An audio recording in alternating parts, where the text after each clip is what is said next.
Alors, n'en déplaise aux théologiens, islamologues et je ne sais quel titre ils se donnent là, qui passent à la télé dire que la France est la meilleure terre d'islam, tout ça pour vendre des livres et être invité à Canal+.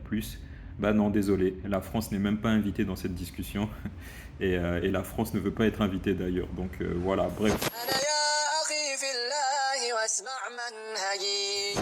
Assalamu alaikum, bienvenue sur ma chaîne Abou Mariam Vivre aux Émirats pour cette nouvelle vidéo où on va parler de 8 choses sur l'islam aux Émirats.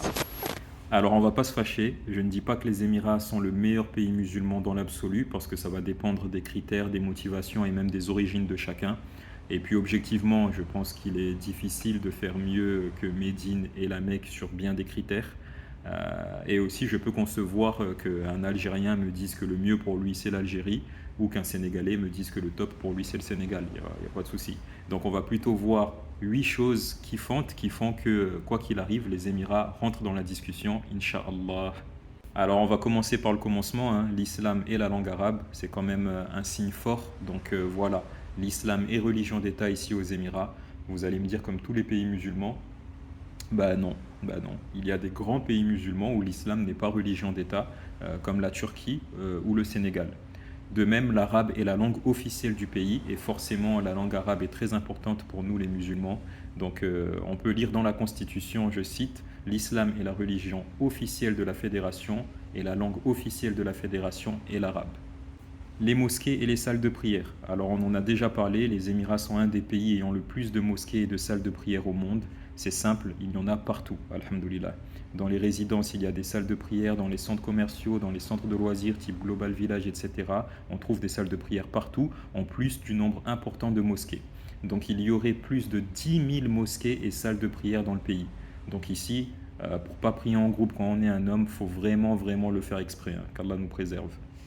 Donc, évidemment, on entend l'adhan dans les haut-parleurs. Et vu qu'il y a beaucoup de mosquées, parfois on en entend plusieurs. Moi, souvent j'en entends trois.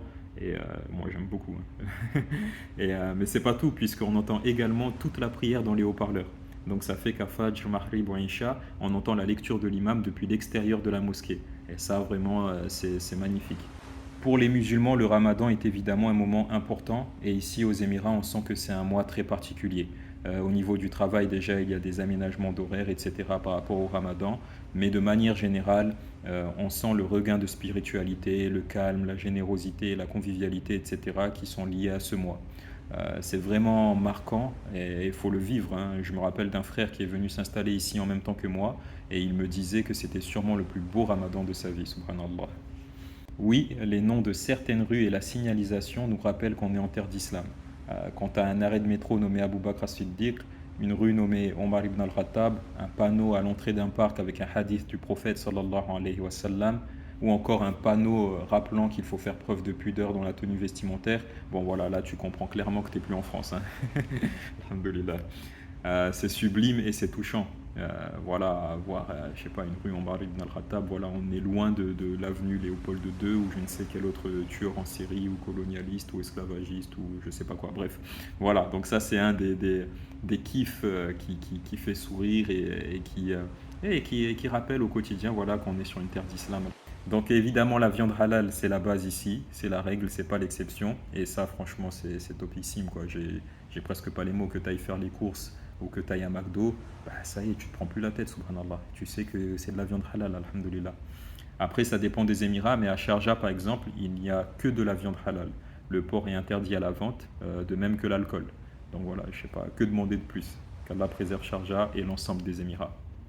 Donc, septième point, les jours de Eid sont fériés, mais également les 2-3 jours qui suivent, si je ne dis pas de bêtises. Enfin, je crois que c'est les 3 jours qui suivent également sont fériés. Donc, en gros, quand c'est la Eid, quand c'est une des deux Eid, bah, c'est quasiment toute une semaine qui est fériée. Donc, encore une fois, tu sens le poids et l'importance de l'islam dans le pays, quoi. S'ils sont capables d'arrêter le pays presque une semaine parce que c'est la Eid, c'est que vraiment la Eid est un moment très important. Alhamdulillah.